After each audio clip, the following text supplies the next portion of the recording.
Nine six graphs of polar equations. Here in 9.6 we're going to be graphing some polar equations by point plotting. We're also going to use symmetry and zeros as sketching aids. We're going to recognize special polar graphs. When we recognize special polar graphs, that means we're going to be looking for ellipses, parabolas, and hyperbolas. So this section we're going to be doing some curve sketching, but it's going to be using your r comma thetas. So here with example 1, we're going to sketch the graph of the polar equation r equals 4 sine theta. So if we want to make a table of values, would be the easiest thing to do. We're going to have an r and we're going to have theta. So when we make our t table here, the easiest thing to do is going to be plugging in some radian values that we that are on our circles. So you would want to start with, the easiest one would be 0.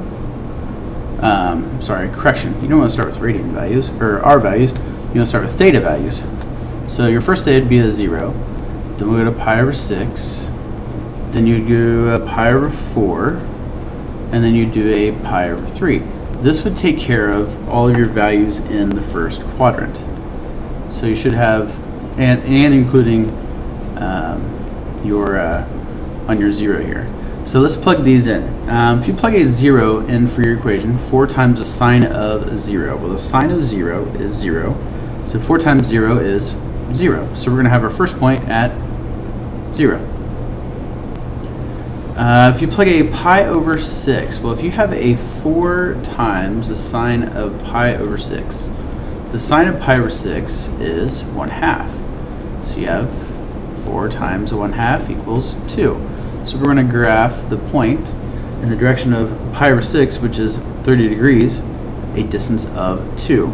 I'm actually going to hold off and graph that because you have all these circles going out, but we don't know how far to make each of them. So I want to find out what's the largest value we can get here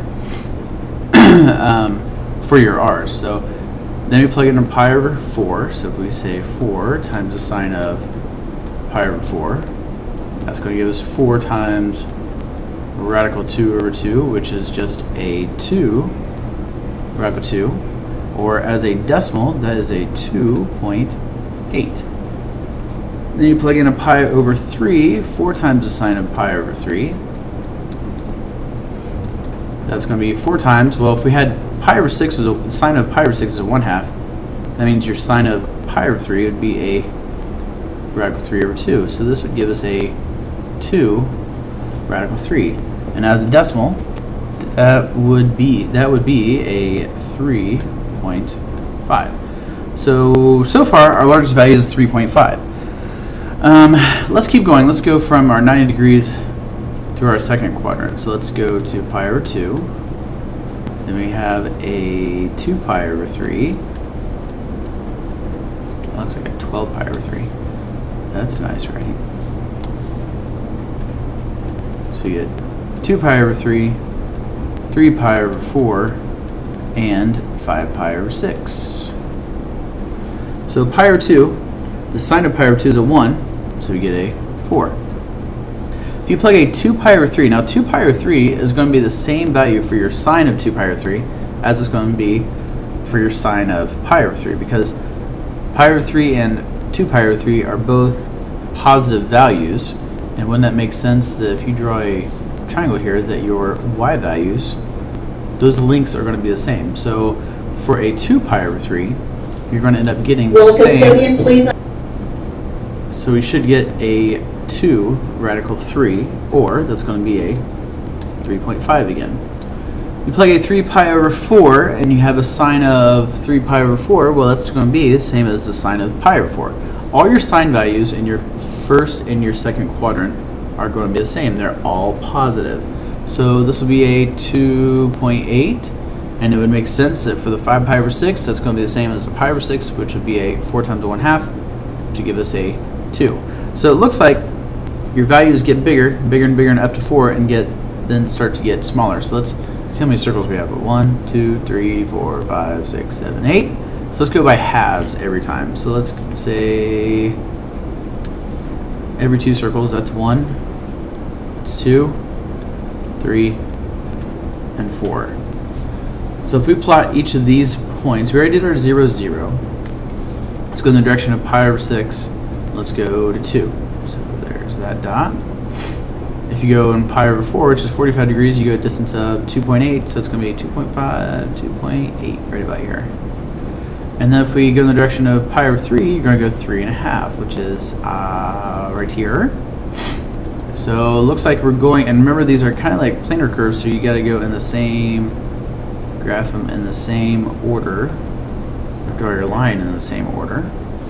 And we're going to go in the direction of pi over 2, we're going to go up 4, so it's here at 90. And 2 pi over 3, we're going to go 3.5. If you notice, it should be a mirror image as to whatever you have over here. Go in the direction of 3 pi over 4, which is 135 degrees. You go 2.8, should be around here. And then in the direction of 5 pi over 6, you would go, which is 150, you would go 2. So that circle is right here. So far, our graph is looking like so.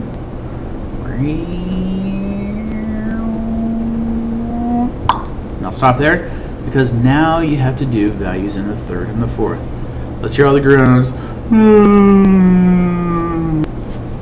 So let's make another table for our third and our fourth quadrant. Our theta. So we're going to need to start at pi. We're going to need to go to 7 pi over 6.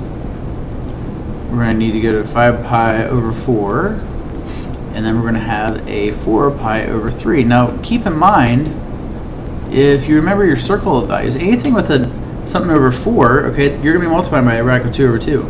Anything over 6, you're going to be multiplying by a half. Now, and then anything with a over 3, these people talk so much. Anything over 3, that means you're going to have a radical 3 over 2. The only thing that's going to change is now you're going to be in the third and the fourth quadrant. So all your sign values are going to be negative. So if we plug a pi in, this one changes. Sine of pi is 0. 4 times 0 is 0. So that means we would go in the direction of pi, 0. So there's your next point. We already have one there. That's okay. 7 pi over 6, that's 4 times a negative 1/2. So 4 times the sine of pi over 6, that means negative 2. So when you plot this, if you go in the direction of 7 pi over 6, that would be down here, but you're going a negative 2. So that means you're actually not going in the direction of 7 pi over 6. You're going to be going in the opposite direction. You're going to go a distance of 2.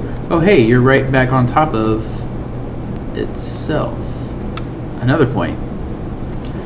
Let's see if this follows a trend here. Let's go to 5 pi over 4. Well, that means you're going to be getting a radical 2 over 2, but it's going to be negative. So you're going to have a negative 2.8. So we're going to go 5 pi over 4 would be this direction, but we're actually going negative, which means, oh, hello, sir. We already had that point. Fantastic. My guess is this next one's going to be a negative 3.5. So if you go in the direction of 4 pi over 3, which would be down here, you would go 3.5. The opposite direction because of the negative. Ta-da! Assuming this follows your same pattern, which it will, because when we plug in a 3 pi over 2, and then we're going to plug in a 5 pi over 3, and a 7 pi over 4, and then we're also going to get an 11 pi over 6, all these values are going to be the same as up here, except this is going to be a negative 4. Then we're going to go negative 3.5, that's a negative. Not the square root of 3.5. Negative 3.5, negative 2.8, and negative 2. So what's going to happen is they're all going to just repeat themselves. Well, what you notice is you get the pretty little shape of a circle. And if you remember from back in 9.5, anytime you have just an r equals 4 sine theta, that's going to give you this beautiful shape. So that is your first example about how to graph a polar equation by point plotting.